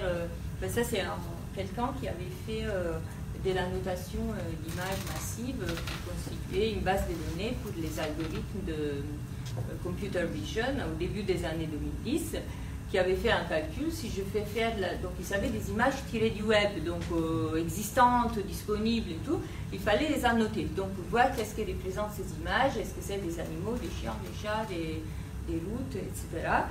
Ils avaient fait un calcul, si je fais faire ça à 2 étudiants que je recrute et j'ai paye, ils vont mettre 19 ans à tout faire. C'est peut-être pas optimal. Ils sont allés sur Mechanical Turk et en 2 ans, ils ont annoté 14 millions d'images.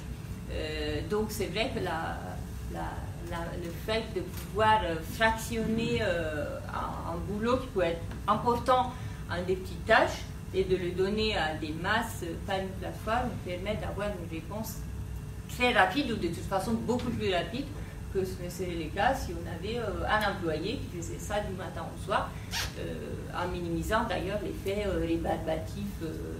Et c'est ça l'intérêt pour les entreprises d'avoir recours à ce type de services-là, même dans des cas où ils n'ont pas forcément besoin de diversité, où en théorie la même personne pourrait faire toutes les tâches.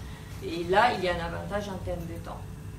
Je ne sais pas s'il y a une filiation entre le flux tendu et les stocks zéro par rapport aux entreprises. Vous avez fait aussi pour faire des économies de stock. Si, alors que là, au niveau de la révolution numérique, il y a accumulation des données. Donc on est dans un... Oui, mais justement, la question... Il y a une rupture avec... Je suis plutôt de l'avis qu'effectivement il y a de la continuité avec le flux tendu, donc le just in time, et de l'autre côté, et aussi avec, il faut comprendre, et ça c'est à la limite la convergence de logique, le just in time, le flux tendu, mais aussi la logique d'émiettement des tâches du travail, donc classique du Fordisme-Taylorisme, poussé à l'extrême, on est d'accord. Mais donc quelle est la différence? C'est que finalement, si vous êtes une plateforme de ce type-là, vous n'avez pas à proprement parler vos données. Amazon Mechanical Turk n'a pas ses propres... Enfin, Amazon, en l'occurrence, si, Amazon a ses données, mais pas Amazon Mechanical Turk. Full Factory n'a pas ses propres données, pour vous donner un exemple un peu plus précis. Justement, elle gère les données des autres. Et donc, elle gère aussi plutôt justement la circulation des données des autres. Elle ne les stocke pas, elle n'a pas stocké les données. Et en plus, ça coûte super cher aujourd'hui en particulier, en termes de vraiment d'espace dans les serveurs. Donc, en effet, c'est quelque chose qui, à mon sens, s'articule bien avec une sorte de flux tendu poussé à l'extrême. Oui, poussé à l'extrême, par contre, avant, les objets disparaissaient, ils ne disparaissent plus.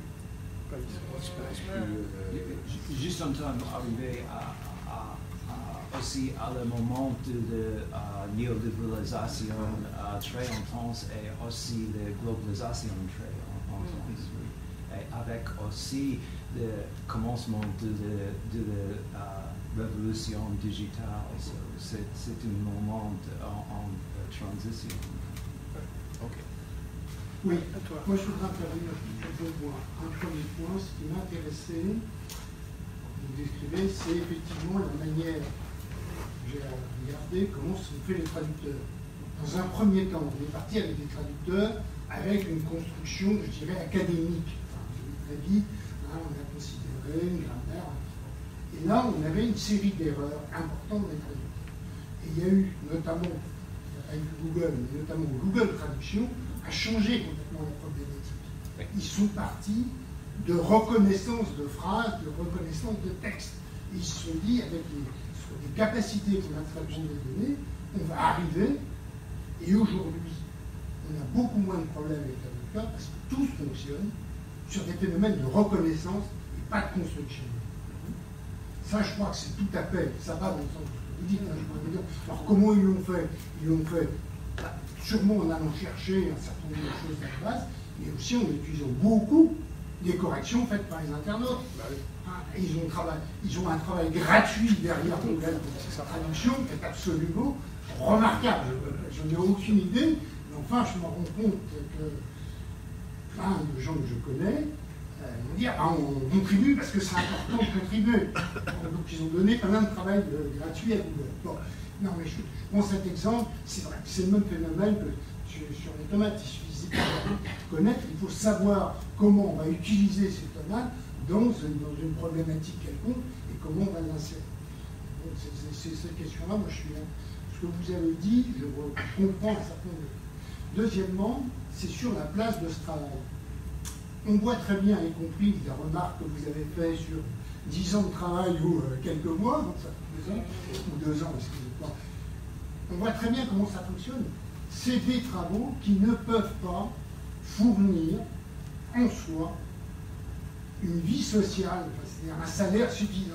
Quand vous donnez 21 euros, je suis bien, c'est une moyenne, je sais ce que ça veut dire, mais même, on voit très bien que la diversité d'appels des sources fait que ces travaux ne peuvent pas constituer un moyen de subsistance, un élément significatif de subsistance, sauf exception. À partir de ce moment-là, on comprend très bien que ce type de travaux vient, alors je ne sais pas si c'est en complément ou en concurrence, avec le salaire comme élément d'existence et de subsistance, avec tout ce qu'il y a autour du salaire, qui n'est pas simplement du revenu. Et on voit très bien que là, on a une contradiction entre les deux. Et une contradiction, c'est-à-dire qu'on peut accepter, je vais prendre des choses plus vulgaires, on peut accepter d'être payé moins. Si je sais que je peux gagner un tout petit peu plus, si les 100 francs, les 100 euros ne me donnent pas mon patron, je peux les gagner autrement, ben, je peux accepter d'être payé 100 euros de moins. Donc on voit très bien que c'est des formes de désorganisation de la classe ouvrière, du monde du travail à être large, qui sont extrêmement forts aujourd'hui. Parce qu'ils fonctionnent là, vous donnez l'exemple de l'intelligence artificielle, mais on peut le donner dans d'autres secteurs, et on voit que c'est une forme humaine de relation, je ne veux pas volontairement un truc très très large, qui est en train de se développer, et qui est un phénomène de destructeur extrêmement fort, à mon avis, de la société. Alors, je n'ai pas de réponse, hein. Je suis intéressé justement par cet aspect que vous avez ressouligné en dernier point, qui me semble, moi, très important. Je n'ai pas de réponse.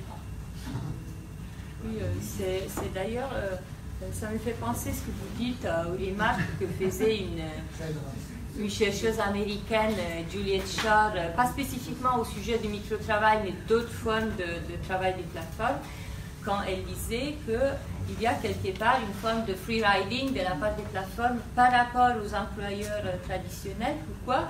Parce qu'en fait, les gens, ils ont une forme de protection sociale qui ne dépend pas de la plateforme, justement.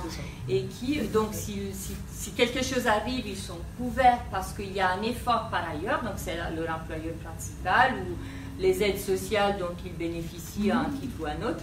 Mais ce n'est pas du tout le rapport à la plateforme qui les couvre contre des risques de santé, de chômage, je ne sais pas quoi. Et donc, du coup, quelque part, ces plateformes, au moins dans les pays occidentaux qui ont des formes de protection sociale, en fait, elles puisent dans cette richesse collective que d'autres ont créée sans y contribuer. Et ça crée une asymétrie. Et je pense que ça va un peu dans le même sens que vos remarques que vous venez de faire. En gros, c'est des passagers clandestins. Quand on parle moléculaire économiste, elles se constituent en passagers clandestins. Louise? Un peu comme les vacataires à la fac sur les passagers. J'allais dire la même chose, c'est pas. On nous demande des contrats. Parce que vous étiez là. Non. Ah, pardon. Moi, c'est juste des questions de précision. C'est déjà donc les 0 € pour le clic, ça m'intéresse pas. Oui. Deuxièmement, c'est quoi? Comment vous avez distribué vos questionnaires et c'est quoi à peu près combien envoyés, combien de refus, et surtout quelle diffusion? Et ma dernière question, c'était... On va essayer de la retrouver. Non, là, je ne l'ai plus. Désolée. Tu as droit à une autre question après.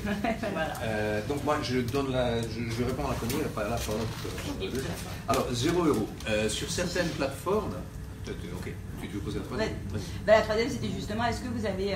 parce qu'on dit ces chiffres-là, et je reviens à ma question sur l'heure, par rapport au prix que coûte un clic et au temps que ça prend, est-ce que vous avez fait ce ratio, même si j'imagine que ce n'est pas toujours le même temps qui est fait, mais pour avoir une idée quand même de ce que ça donne voilà. Alors, 0 €. Sur certaines plateformes, en particulier Amazon Mechanical Turk, on vous propose énormément de travail gratuit, en plus du micro-travail. Je vous donne un exemple assez basique. Sur Amazon Mechanical Turk, on peut réaliser sur 1 heure de travail seulement 45 minutes de véritable travail rémunéré. Le reste du temps, par exemple, où il faut s'arrêter, ou alors il faut faire des recaptcha pour montrer qu'on n'est pas des robots. Ce qui est absolument paradoxal parce qu'on fait finalement du travail gratuit pour Google en faisant des recaptcha. Mais donc il y a aussi certaines tâches qui sont considérées un peu comme les tâches à rechercher, comme dans les jeux vidéo, vous savez, des petits bonus, etc. C'est des tâches à 0 € qu'on réalise parfois ou pour avoir une qualification. C'est pas la même signification qu'en France, c'est pour avoir tout simplement un badge pour pouvoir accéder à d'autres tâches. Donc, grosso modo, pour attester que, par exemple, on est capable de parler allemand pour pouvoir faire une tâche en allemand. C'est la raison. Et parfois, il y a carrément des tâches un peu mystérieuses qui apparaissent et qu'on poursuit comme si c'était des animaux rares, qui sont payés 0, mais ça c'est presque de la mythologie de Amazon Mechanical Turk, qui servent pour vous faire accéder au badge supérieur, c'est-à-dire pour obtenir un badge. Alors, je rappelle, comme vous voyez, il y a beaucoup de mystères, beaucoup parfois d'ambiguïté. Ce qui est certain, et ça on le sait depuis des années, nous, ce n'est pas une partie importante de notre travail, mais d'autres l'ont démontré mieux que nous, que dans l'activité rémunérée, micro-rémunérée, il y a aussi énormément de travail gratuit. L'estimation selon du Bureau international du travail en 2017 était que sur 1 heure de travail, vous arrivez à vous faire rémunérer 47 minutes. Et quand même, dans notre rapport aussi, on atteste largement qu'il y a un travail important, par exemple de préparation, de vérification de sa propre tâche, voire de recherche d'informations, voire un temps important passé pour se faire payer. Et ça, c'est payé 0. Ça, c'est toute une partie du travail qui est vraiment l'ombre du micro-travail. Le micro-travail au noir, presque, à la fin. Voilà. Donc, après, comment on a distribué notre questionnaire? Donc, le questionnaire a été distribué sous la forme d'une tâche rémunérée sur Full Factory. Donc, on a joué le jeu d'impersonner des clients et et on avait eu un accord avec la plateforme avec qui on avait parlé, on avait discuté de notre intérêt. Et on a vu aussi que c'était la démarche adoptée par d'autres chercheurs dans d'autres pays qui avaient fait ça, notamment sur Mechanical Turk, avec l'idée que là, c'est une population qui est là pour travailler, qui n'est pas là pour faire plaisir aux chercheurs en leur donnant des informations, et que donc il faut compenser pour leur temps. On a passé un peu de temps à réfléchir à quelle serait la rémunération, la bonne rémunération pour une tâche de ce genre. Avec d'autres chercheurs et des syndicalistes américains et canadiens, surtout, pour décider effectivement la bonne... Et donc finalement, on s'est calé, on s'est dit, donc Full Factory essaie d'avoir une démarche un peu propre, c'est-à-dire de conseiller, elle conseille à tous ses clients d'appliquer le SMIC horaire. Et puis, en fonction de la durée de la tâche, si c'est une certaine somme et la tâche dure 20 minutes, c'est un tiers du SMIC horaire. Voilà, en gros.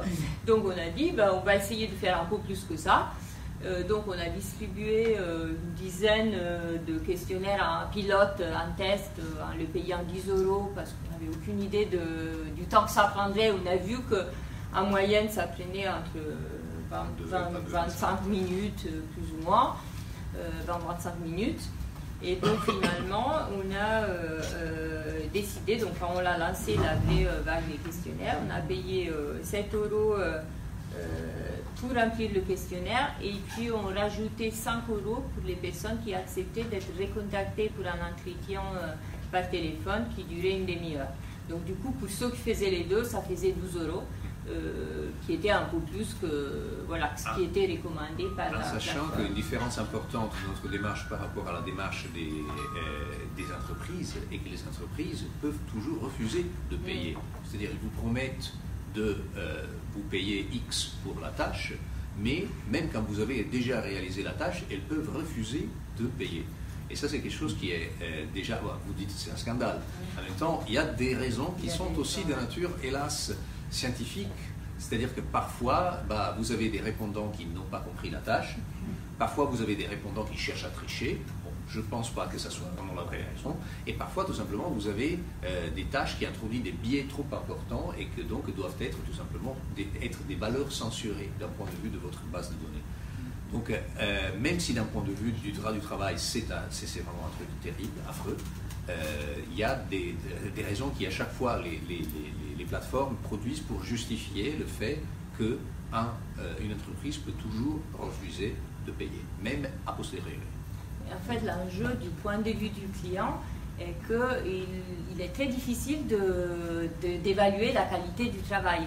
Et donc, oui, c'est-à-dire que là, vous avez des masses de gens qui doivent distinguer les tomates et les feuilles de salade. Qu'est-ce qui vous garantit qu'ils ne cliquent pas au hasard quelque part et puis vous donnent un truc à noter super mal pour faire vite et en cumuler plus. Donc, ils sont obligés de penser à tout un tas d'incitations et de mécanismes, dont la possibilité de ne pas payer pour en fait faire en sorte que les gens fassent le boulot proprement ou qu'ils ne mettent pas, enfin quelqu'un n'arrive pas à mettre un bot qui fait automatiquement des choses n'importe comment. Et donc c'est vrai que mais maintenant, c'est vrai que ça fait que c'est comme si dans la vie réelle, vous appelez un plombier, il arrive, il fait son boulot, mais après vous dites j'aime pas la couleur je sais pas, du robinet que tu as mis, et je te paye pas. Donc, voilà, la difficulté justement due à la masse est due au fait que si jamais vous êtes un travailleur, vous n'avez pas été payé, c'est pas forcément clair pourquoi. Donc est-ce que vous avez peut-être fait sérieusement la tâche, mais vous n'avez pas compris, enfin vous n'avez aucune idée de pourquoi vous n'avez pas été payé, vous essayez de communiquer avec le client, mais après le client, s'il se trouve face à 1000 mails des gens qui veulent savoir, il va avoir énormément de mal à répondre. Donc finalement, vous ne savez rien, c'est difficile à gérer quand il y a un problème. À cause de cela. Et je réponds juste, donc il y avait une question sur la rémunération horaire. Donc voilà, après ça dépend tout le monde, justement. Si on prend Full Factory qui recommande le SMIC, elle n'est pas non plus en mesure de l'imposer. Donc s'il arrive un client qui veut payer moins, il peut le faire, il y avait eu un moment des débats sur le forum des micro-travailleurs des Food Factory qui s'est plaigné du fait qu'il y avait des tâches très très mal payées. Et le problème qu'eux-mêmes ils avaient ressorti était à un moment quelqu'un avait dit on va faire la grève et refuser de faire telle tâche, et quelqu'un leur avait répondu mais oui, mais il y aura toujours quelqu'un qui va la faire, donc c'est peut-être pas le plus efficace. Et là la plateforme elle a du mal, elle n'est pas en mesure d'imposer un taux, elle peut que le proposer en fait. Mais oui, par exemple la plateforme aurait pu, dans certains cas il y a carrément des personnes qui vous disent bon, on vous paye le SMIC horaire, mais la tâche dure 5 minutes. Et après, on commence à faire la tâche, si on est un micro-travailleur, et c'est 20 minutes de travail. Donc là, la plateforme pourrait faire carrément un effort pour vérifier si le temps et donc finalement la rémunération correspond effectivement à l'effort déployé par les micro-travailleurs. Je vais demander, parce que tout à l'heure vous avez évoqué le fait qu'ils estimaient un temps pour réaliser la tâche, mais je reviens à la question du Fordisme et d'une nouvelle forme d'industrie. Du coup, en fait, le droit du travail n'est absolument pas préparé. Il y a rien. Ils ont le droit de ne pas respecter le droit du travail français. Vous venez de dire. Non. Donc c'est directement, mais vu qu'ils n'imposent pas le SMIC horaire. Alors, la question est que donc c'est des plateformes. Alors, parmi les 23 plateformes, on en a certaines qui sont installées en France, qui sont des entreprises françaises. Ces entreprises cherchent quand même à respecter certaines règles de base. En même temps, par exemple, si on considère, encore une fois, Food Factory, parce que c'est l'une des plus importantes, pas en termes d'effectifs, mais visible et très française, voilà, elle recommande le SMIC horaire, elle recommande tout un tas d'autres éléments de nature éthique, et par contre, les personnes sont contractualisées comme des micro-entrepreneurs. Ce qui, d'un point de vue, encore une fois, de la loi française, les met à l'abri, c'est-à-dire respectent la loi. Voilà. En même temps, ça c'est la question sur laquelle tout le monde entretient un certain flou artistique. Après, vérifier que ces personnes ne dépassent pas le seuil établi, ou alors qu'il y a tout un tas de, par exemple, comment ça s'appelle, le français le fait défaut. Voilà, exactement. Voilà, obligations fiscales, même de nature sociale, voilà, donc, voilà, les cotisations. Ça c'est quelque chose qui échappe amplement aux plateformes parce qu'elles n'ont aucune incitation économique à faire respecter ces règles-là. D'où l'intérêt, et là j'abandonne le sens de François, de faire respecter, d'imposer des formes de régulation qui au moins imposent de respecter des règles qui existent déjà. Après, il y a 10 000 autres formes de régulation, par exemple sur la fiscalité des plateformes. D'ailleurs, on pourrait carrément faire une demi-journée ou voire une journée de travail sur ça. Alors, je vais reprendre tous ceux, il y a beaucoup de mains qui sont levées. Toi, vas-y, Abraham. Oui, pour le coup, j'ai plusieurs questions que vous avez posées. Mais la dernière, par contre, c'est finalement la vraie personne qui paye, c'est le client. La plateforme n'est pas du tout un intermédiaire de paiement. Ah, si. Est-ce que le client paie la plateforme et ensuite la plateforme paie l'auto-entrepreneur? Voilà. Ou il y a un trajet direct entre le client et l'auto-entrepreneur? Tu vas raconter un peu? Oui.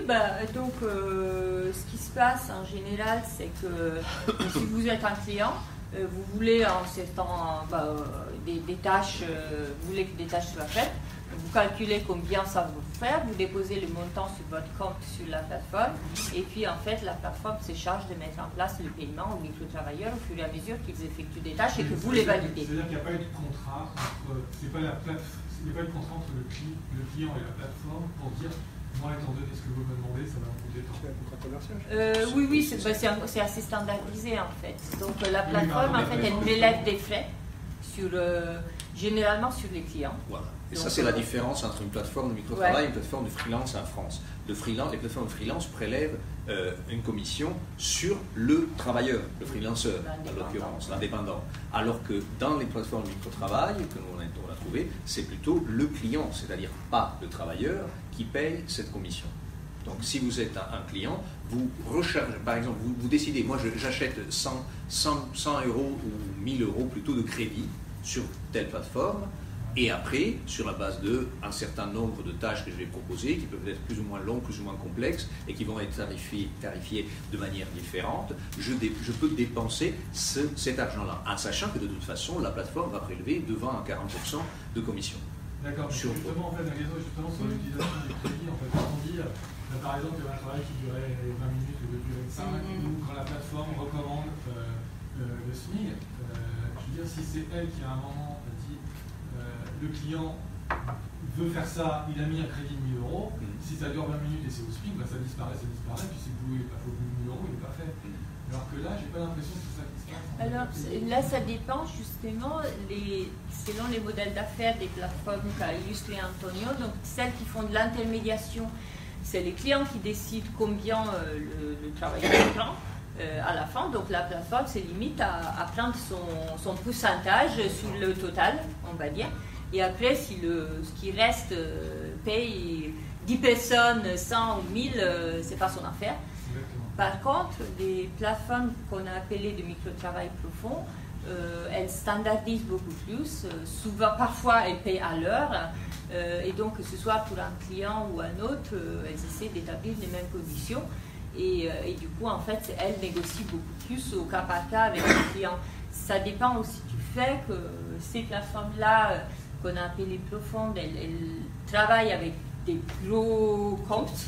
Donc on parle de clients comme Microsoft ou Google, alors que celles comme Full Factory ou Mechanical Turk, c'est pour les petites entreprises, et donc elles tendent à standardiser les prix et puis à laisser le soin d'établir les détails aux clients selon leurs propres besoins, sans trop se mêler de leurs décisions.